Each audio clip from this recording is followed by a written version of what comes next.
Hey traders, welcome back to this week's weekly Forex forecast. Last week was quite weak, but it was a good week. It was another winning week in the books with the GMT members in the real-time setups. And the reason it was a little bit quiet last week is because we've got a big week coming up this week. We've got 4 interest rate decisions coming up, kicking off on the Wednesday with the Bank of Canada, followed by the Federal Reserve the same day. And then after that on the Thursday, we get the BOJ in the morning of Thursday. And then later on, we get the ECB later on Thursday. So 4 big interest rate decisions coming up next week. And it will affect my portfolio selection. We're going to be looking at pairs, which as best as possible or as much as possible can sidestep a lot of those events, because the markets in those pairs are probably not going to do too much until the actual interest rate decisions, and then they'll get highly volatile. So just having a look at the euro-dollar pair, we always start with euro-dollar just to see what's going on. Many of you like to trade it. I mean, both the euro and the dollar, as we'll see when we get to the portfolio selection part of the video in a minute, we'll see that both of these are actually preferred to the long side this week. So I anticipate euro-dollar, kind of continuing to range, but FOMC on Wednesday, of course, has the ability to break this pair out of the range, to really send this price, either to the upside or the downside. And with the softer CPI, maybe Powell comes out a bit dovish, but it's very hard to predict these events. Sometimes you can actually get the event outcome correct and the price can do the opposite. It can discount it. So it's always a little bit of a gamble as to not just how the event is going to materialize, but also how price action will respond to that event. It's not 100% that the price always follows the outcome of the event, especially if it's, kind of as expected. If it's super bullish or super bearish, price tends to respond to that, but you can often see markets get discounted as well. So going into next week with euro dollar, on balance, I prefer short opportunities, but we do have, a double interest rate decision. So is euro dollar the best pair to trade next week? Probably not, because we've got the Federal Reserve on Wednesday and then we have the ECB on Thursday. But on balance, I prefer to look for shorts. Why? Because we had this high over here, which drove through a prior high, which is this black line, which I put on here from the past. And so what this means is we've set up this failure to break through the high here, set up this low over here as a potential double top breakout point. So if price starts to sell off for whatever reason, I step in and buy it and it continues through, I could end up buying this straight into a major breakout, of this kind of double top. So on balance, because of that, because of the kind of big technical pattern forming, I would prefer shorts. The opportunity would be if we come into the sell zone, which is between the 1.17162 and the 1.18079. So this is the area. Once we go into this area, we're overbought during the week. You imagine a weekly candle, if it goes up into this area, it's actually extended on the week, and the odds of it actually snapping back or reversing or even just pausing are quite high. So I would like to see it push into the sell zone, and this high right here, this is where I'd be looking for a attempt to break through and a failed breakout. And that kind of liquidation back inside the range, that is where you can get paid for 1 or 2 days. That's exactly the setup we traded successfully multiple times, in fact, last week with members. This kind of breach into the buy zone or the sell zone, and then a failure, kind of failed breakout and a reversal. So that's what I would like to see. But again, I just caveat euro dollar next week. Is it the best pair to trade? Probably not. If you are going to get involved, ideally really early in the week, like Monday would be great, because then by the time, Wednesday and Thursday come around, you can be in and out. But if this kind of chops around, does nothing into Wednesday, you're probably going to have to wait until after the ECB to try and get an opportunity in this, because, FOMC could move it one way and then the ECB could move it in the other direction. So difficult pair next week, but that's what I see overall, preferably either on a Monday or after Thursday, after the ECB. I'll be looking for this setup specifically in euro dollar next week.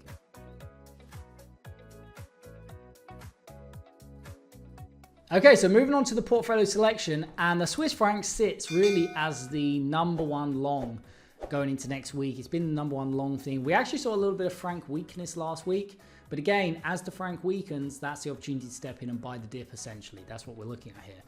So the Swiss franc to the long side, Swiss franc pairs are still my favorite pairs. To the short side, we have the Japanese yen, but we also have the BOJ next week on Thursday. We have the New Zealand dollar, which we do not have any interest rate decision coming up next week for the New Zealand pairs. And on top of that, we just had, an interest rate decision and a negative GDP print. So all of the data is pointing towards, or is bearish, or is acting as a headwind for New Zealand, and it's actually suppressing the price. So the New Zealand dollar is the #1 short theme that I like going into next week. The Canadian dollar, we've got the BOC next week on Wednesday. So again, you know, we can get involved maybe before with CAD shorts, but we also had hot inflation out of Canada last week. So, you know, 25 basis point cut expected. Are the Bank of Canada going to come out and hold? In which case we get a snap higher in the CAD. So because of that, I would rather skip the CAD this week and look at the Aussie pairs for a short. And then after that, also the pound. So to the short side, you know, these are pretty much straightforward. We're going to be looking at primarily New Zealand franc, Aussie franc, pound franc. We're also then going to look at these three currencies to the short side versus the euro and the dollar. So we're also going to be looking at today's video, and it will be pretty much at the top of my watch list for next week. The pairs alongside the franc pairs will be Euro New Zealand to the upside. We're going to be looking at Euro Aussie to the upside and Euro Pound to the upside. Major monthly pattern setting up in Euro Pound. And also we will look, even though we've got FOMC, you know, and we have the ECB on Thursday, we'll also be looking at the dollar pairs. And so that's New Zealand dollar to the downside, Aussie dollar to the downside, and pound dollar to the downside next week.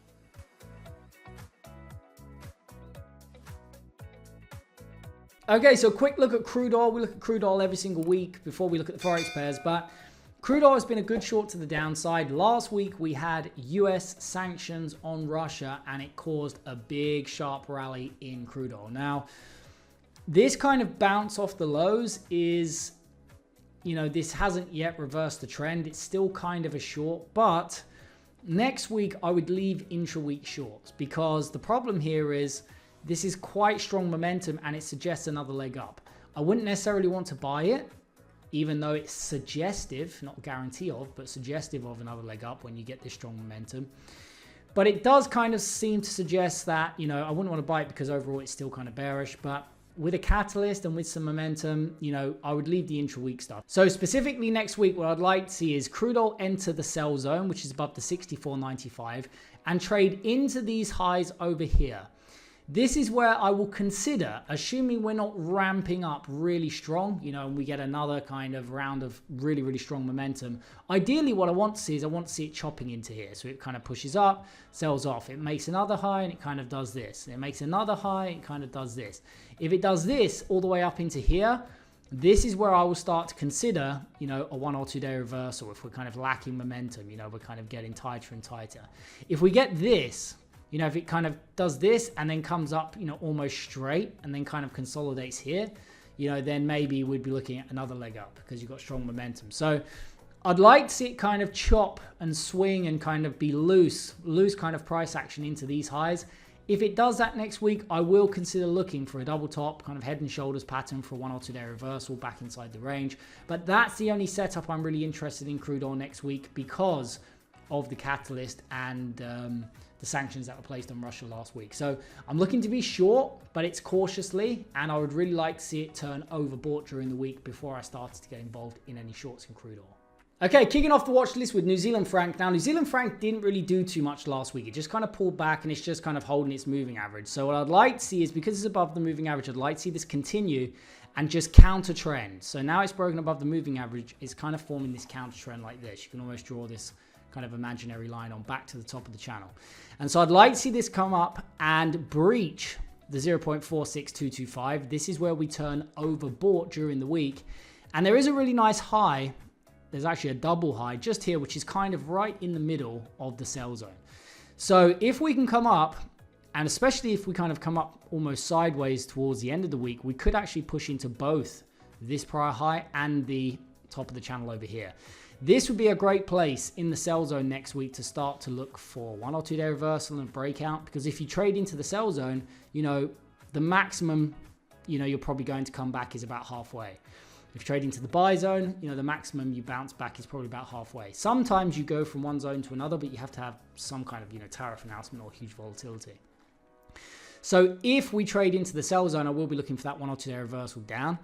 And the other thing I'll be looking at is as we're above the moving average. So this is essentially a deeper pullback. But if we get a more shallow pullback, in other words, we're making our way up towards the upper bound. And then over here, we start to break down. And what will happen is you'll break down below your counter trend and the moving average will follow it as well. that would set up your bear flag into the lower bound at the 0.45167, and I would target the prior low. You know, if we do break out intra-week, I think there's a very good chance we take out the prior low, you know, which sits in the buy zone. So that would be a great profit-taking target next week in any New Zealand Franc shorts. Next is Aussie Franc. Now, Aussie Franc is a short or do nothing. It means I can only short this market next week. Regardless of what happens, I cannot buy this market next week. So because we're above the moving average once again, I'm looking for this to continue back. And I'm going to be looking for this to breach the upper bound. And we've got a really nice 4-hour high just here. Prior resistance, where not only do we form a resistance area, but this is a resistance area which actually pushed price lower in the past. So the opposite of that would be, you know, price breaks down, you trade into this, which is broken support turning resistance. But in the past, this actually pushed price up. So it's still resistance, but the stronger resistance is the one which in the past, you know, pushes price down. So that would be a really nice one just here. So I'm going to be looking for an attempted breakout. So the mechanics of this are that traders push the market into the sell zone. You're now overbought during the week, and this is a market I'm looking to be short. So now the market is overbought during the week, so within the week, and we're trying to break out of a prior high at an overbought level. This is where you get a much higher chance of failing. You get that liquidation back down for 1 or 2 days. So that's what I'm going to be looking at next week in real time with GMT members. We can also look for those of you who like to intra-week trade or trade the kind of bear flag patterns in this case, you can look for it to break before it gets there. So you can see it's already forming this kind of counter trend move. And if you start to break down, the moving average will follow it. And that sets up your pullback like this. It's trending up, breaks down, pulls back, sells off, pulls back, sells off, pulls back, sells off, pulls back, breaks back above it. And now you've got your next correction, right? So that's where you can look for that bear flag setup into the lower bound at the 0.51132. The low down here is pretty deep in the buy zone. So, you know, you could target this, but generally speaking, anytime you trade down below the 0.51132 next week, you have the risk of bouncing. So anywhere below there is a great profit taking opportunity in Aussie Franc next week. And the final franc pair is pound franc. Now I'm just a little bit zoomed out so you can see the downward sloping channel here from the prior high. So what I'd like to see is going into next week, I'd like to see this pull back and trade above the moving average. So once you start to trade above the moving average, what that means is you're in a bigger correction. Then you can start to draw your counter trend lines on. There's not really any point drawing your counter trend line on here. You can, but what you're doing is you're drawing it on essentially on a lower time frame, right? Because if you drop down to the 1 hours, this kind of pullback to the moving average here will be this kind of crisscrossing choppy pullback, you know, across the moving average in the 1 hours. So it's just looking at the different kind of time frames. But I would like to see this pullback in the 4-hour time frame. So breaking back above the moving average. And in this case, trading into the sell zone above the 1.06781 and back into the top of the channel. This is going to be a great place next week to look for a failed breakout and to look for a liquidation for 1 or 2 days to the downside. As we trade above here, the moving average will follow it, and you'll be able to also kind of draw your counter trend line on because it will start to bounce. You'll make lows, highs like this. And as that happens, you know, you can draw your trend line on. And if you get the breakout, so if it starts to break lower like this before it takes out the upper bound, that's when the moving average will follow it, and you can instead look for the bear flag setup. In this case, down to the 1.04889. In either case, I can only be short pound franc next week or do nothing. I cannot buy this market next week. Okay, so moving on to the euro pairs. Now we do have the ECB out on Thursday, but that gives us quite a lot of time next week to trade the euro pairs before the ECB even takes place.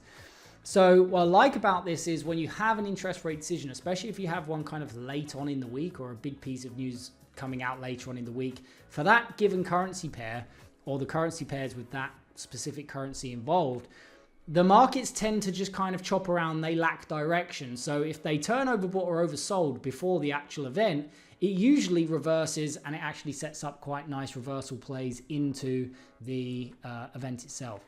So what I'd like to see next week is, and there's a really good technical setup here because we've got a prior low which sits just in the buy zone. And we've got, if you go back and connect the daily lows, we have a really nice ascending trend line here as well. So I'd be looking for this market to come down next week, breach the 2.0022, bounce off the prior low, and potentially even push through to the ascending trend line. If we get the market trading to this area, this is going to be a great place to look for this bounce last week. In fact, we had a very similar setup that we took with members last week in pound CAD. It kind of traded into the trend line, it bounced. We actually got something out of it, but it continued up on the news. But it was very similar to this. We traded, I think, into a prior low and then definitely into a kind of ascending trend line, and we got a really nice bounce. So this setup looks great, especially if you add in the fact if this happens on Tuesday, let's say, you've got 2 days to the ECB on Thursday, and it means, you know, there's a very good chance of Euro New Zealand just kind of bouncing around doing nothing.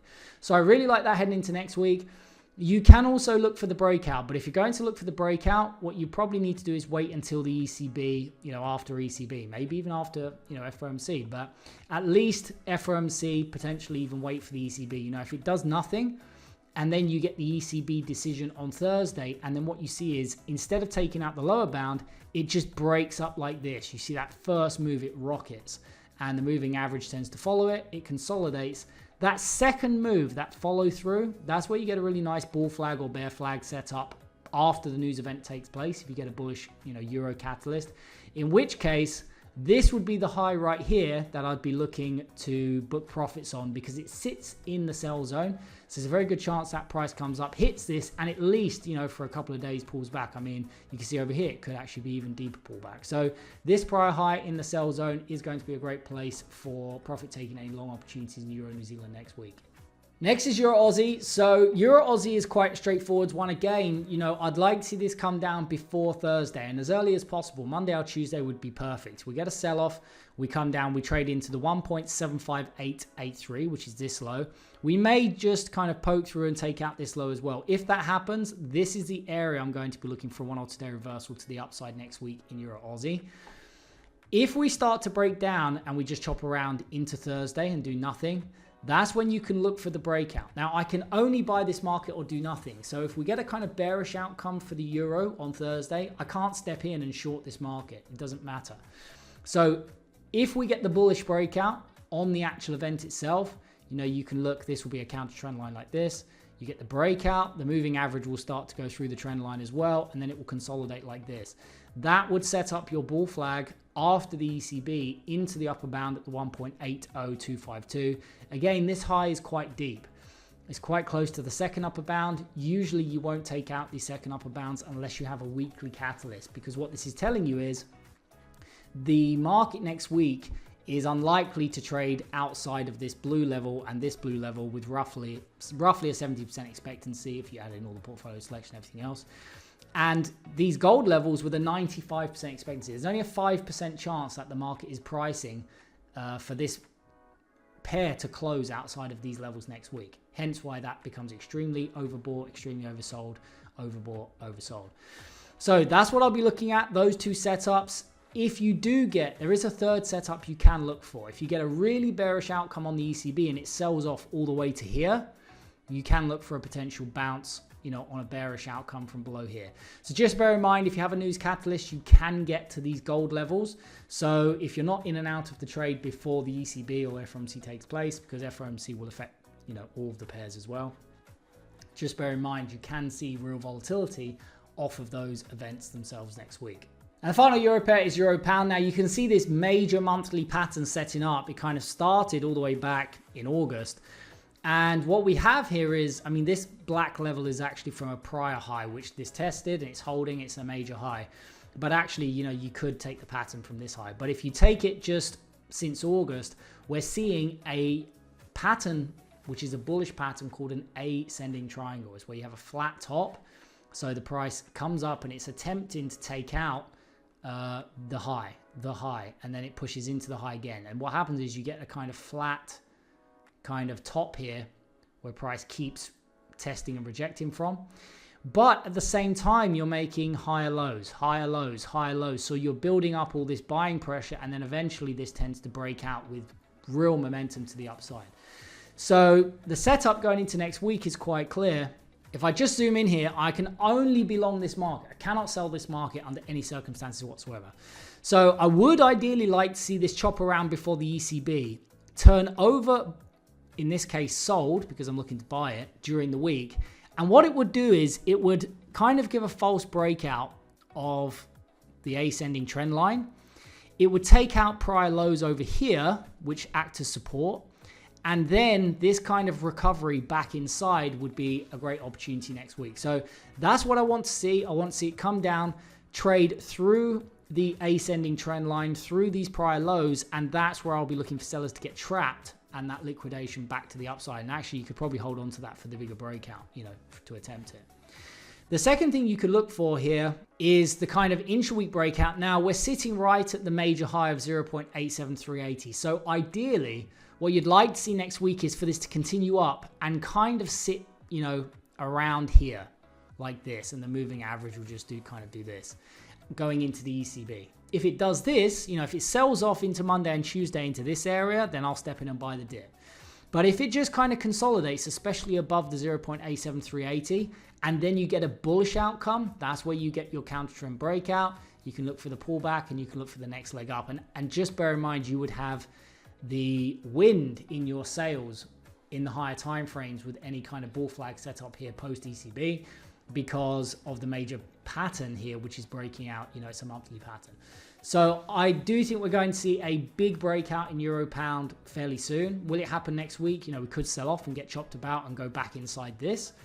But at some point, especially if a bullish catalyst comes along, like on ECB next week, I think euro pound, it has the potential to move up for the next, whenever it breaks out, you're probably looking at least a couple of months worth of upside in this pair. So big move to come, and so you've got that kind of wind in your sails for any long opportunities you take in euro pound in the near future. Okay, so wrapping up the Forex universe with the US dollar pairs before we move on to gold and silver. And New Zealand dollar is a market I can only be short or do nothing. This was actually a really good market last week because it pushed into its weekly upper bound and it was actually into its daily moving average as well. Moves into its upper bound and we got a really nice sell-off. I shorted this once, posted it to members in real time, and then it came up again and we shorted it a second time, actually on the CPI data, in fact, yesterday. So it pushed up and we kind of made the assessment that that first move was a bit of a false breakout, shorted it up in this area, and we caught this reversal all the way down.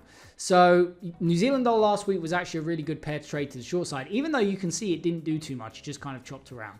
So I'd like to see going into this week, bear in mind we have the Federal Reserve on Wednesday, I would like to see this market moving up and taking out the upper bound at the 0.58059 and turning overbought during the week, really Monday or Tuesday, because then what that does is it gives me 1 or 2 days for this to fall back inside the range before FOMC. The second thing is, if this just continues to chop around into FOMC, then what I'll be doing is I'll just, you can look for the counter trend breakout. So look for it just to do nothing. You get the sell off and the moving average follows it. And then that kind of second trade, that bear flag trade down after it kind of hugs into the moving average. There you go, pulls back. Test the moving average, sells off, test the moving average, kind of pulls into the moving average, starts to correct, breaks down, test the moving average, or pulls into it, hugs the moving average, then starts to chop across it, then breaks down, etc., etc. So that's what I'll be looking at post FOMC. So I either want to be involved with a short up here before FOMC and be out by the time FOMC comes around, or wait until FOMC actually takes place and look for that breakout to the downside. If we get a very bearish outcome, there's one more trade you can look at in the dollar pairs. If we get a very bearish outcome and the dollar tanks, we could see New Zealand dollar come all the way up to the second upper bound. So why do I say we could see that happen? Because you do get tests of the second or the gold levels if you get a very significant bullish or bearish catalyst from a news event. Then you can certainly see the gold levels taken out. So if that were the case, I still can only sell this market. Even if we get a really bearish reaction from the dollar and it pushes all the way up to here, I would still be looking to time a short probably off this high in this area. So that's not a guarantee, because I might just say it's a little bit too, the dollar sell-off is a bit too strong to step in over here. Makes sense? I might just leave it, but I will consider it. I'll at least look at it. If we get up to the 0.58716, we turn extremely overbought during the week once we pierce this level. the odds of reversal, even with a news event, are actually quite high. So those are the three things you can look for, but primarily I'll be looking at this before the FOMC event, and then this would be the second best thing after the FOMC event. Next is Aussie dollar. So basically similar kind of setups. You can see we're actually setting up for this kind of potential third touch of the trend line. Third touch of a trend line is fairly well known kind of setup in trading where, you know, it tests it once, you get a high up here, it tests it once, and this kind of third test, so you get the first high, second one, this one over here, very often can lead to big moves in that direction. We just saw that with the US dollar, yen, for example, to the upside in the weekly time frame. Whether it holds or not remains to be seen, but we just saw that breakout. So you can look for that, but that would be after FOMC. So here's a couple of things I'll be looking at next week. And because we've got FOMC, we kind of need to be reactive. If the market breaks through and starts to trade into the sell zone next week at 0.65897, then I will look to time a potential short off of the key area of resistance of the 0.66129. This would be where I'd be looking for a false breakout to the upside and this liquidates. So maybe this even liquidates all the way back down to test this. Right? You know, sometimes you see that even if it's going to continue. So that's what I'd be looking at next week from the 0.66129, which is this high. But the other thing you might find is this just chops around into FOMC. Might sell off and then kind of pull back and the moving average stays here. And then on FOMC, you see it basically reverse from here. Right? You get the pullback, moving average follows it, and you get your bear flag set up into the sell zone. Probably, you know, for that week, you could time it off this low as a profit taking target. So those are the two things just to, you know, clean this up a little bit. And just to summarize that, I'd ideally like to look for a short from the key area of resistance of the 0.66129, which is in the sell zone. Or if this just chops around into FOMC and then you could kind of put your counter trend line on like this. If then it breaks through, moving average follows it, you can look for that bear flag setup. And the profit target I would take is this, because now you're at a key area of support, which previously pushed price higher. So the risk of bouncing is high. And you're in an area, the buy zone, where even without a key area of support, your odds of actually pausing or reversing increase anyway, just because of how far you've moved that week. So those are the two things I'll be looking for. If you get a really bearish outcome and the dollar makes its way up to the 0.66640, you know, I'd probably sidestep the trade altogether, but at least you could look, you know, for a potential short up here on a very bearish outcome for the dollar. But, you know, that's not the best setup. It's just something you can look at if you so wish during the week. And last but not least, we have pound dollar. I can either be short or do nothing like the other dollar pairs. And what I would like to see is I'd like to see this pull back. Again, sometimes you see this happen on Monday and Tuesday, and it's a really good opportunity before the actual event itself. If we start to break up and we get this rally into the 1.34715 early in the week, I'm going to be looking to time a potential short opportunity for a 1 or 2 day reversal, you know, ahead of FOMC to the downside. The second thing is, you know, we start to chop around or we start to pull back, and then you get the FOMC event itself, and a bullish outcome is preferable or would be preferable because I'm looking overall, you know, on the long side of the dollar pairs. In that scenario, you'd get the breakdown. This would be the counter trend move during the week. Moving average follows it, and you can look for that bear flag set up post FOMC into the profit taking zone at the 1.31809. A really bearish outcome from the dollar can push this up to its gold level, and you can time a potential short from over here for 1 or 2 days if it just blasts through, you know, on the event itself. But again, you may also just decide to sidestep that and come back next week, because if this blasts all the way up to here, it cleans out these highs, what's most likely happened is that we've started a new trend to the upside, and then you'd just be looking for the lower bound in that direction next week instead of trying to, you know, short from the highs. So that's what I see in the dollar pairs. I do like them, but ideally I'd like to be in and out before Wednesday's FOMC. If not, I'd prefer those bullish breakouts post FOMC on Wednesday.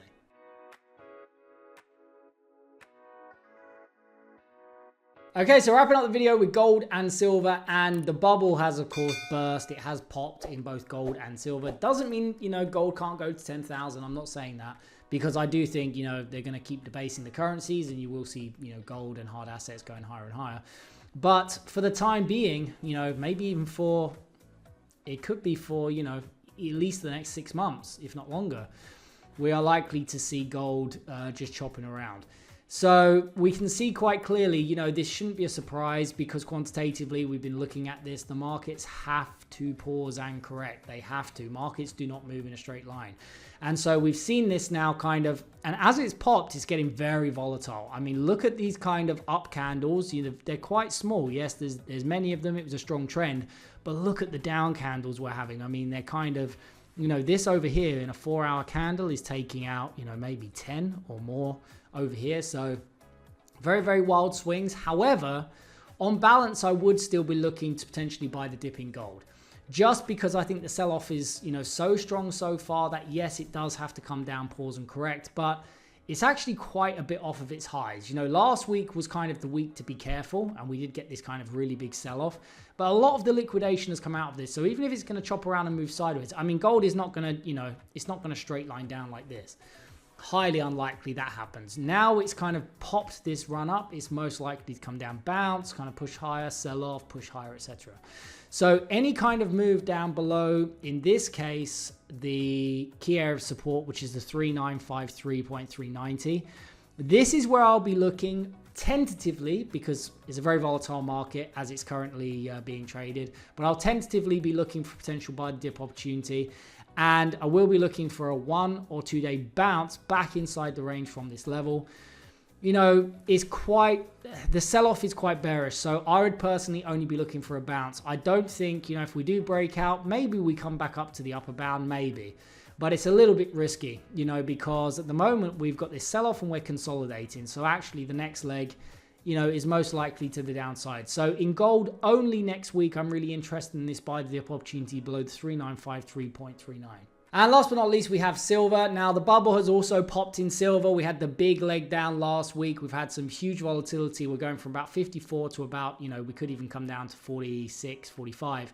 So again, like gold, I'm kind of still bullish, but really bullish on the bounce. I would like to see more selling come in first and then potentially time a bounce, because this is not, you know, the overall trend is still up. So it's not like this, you know, it's highly unlikely this is going to come down a straight line. What's most likely to happen is we get another sell-off. That will actually be 1, 2, 3, 4, 5 waves. And then we're going to bounce, you know, chop up, maybe make another attempt and fail, bounce, you know, maybe just kind of move sideways and, you know, may even grind down to 41. I mean, we'd be down nearly $15. You know, if we do that over the back end of the year. So pretty substantial. I think a lot of the volatility is most likely out of this unless we see some big risk off event in equities, which, you know, could really tank silver. But for the time being, you know, stocks are at highs. I don't really see anything at the moment, you know, which is suggesting imminently, i.e. next week, we're going to see some kind of crash. So for me, I still think, you know, we can be in buy the dip mode in silver. So the opportunity is where we turn oversold during the week. I'd like to see it turn oversold first to really make sure that, you know, I have the best chance of catching a reversal and not being on the wrong side of another leg down. But below the 45.95, these lows right here, this is where I'd be looking for a false breakout. So we get selling, and then sellers are trying to break through these lows, but it's a little bit too much. They book their profits or pull their positions, you get that liquidation. So that 1 or 2 day bounce is what I'll be looking at going into next week. Again, the bubble, you know, near-term bubble at least, with this kind of euphoria in gold and silver has popped, and, you know, this is what I was warning about over the last few weeks or more in these assets. But I do still like gold and silver to the upside overall, but they need to pause, they need to correct, and we're probably going to be ranging in these markets now for a good few months, if not longer. So that is it from me for today, guys. As always, I hope you enjoyed today's video, and if you did, why not consider joining us in the GMT training room each day, where I look at the best markets as well as sharing real-time setups that I'm personally looking at trading with members as part of our GMT training program. Don't forget, you can also get a 2-week free trial to the cutting-edge Hedge-trading app used in today's video by heading over to www.hedge-.com. Access to the cutting-edge Hedge platform is included with every GMT membership.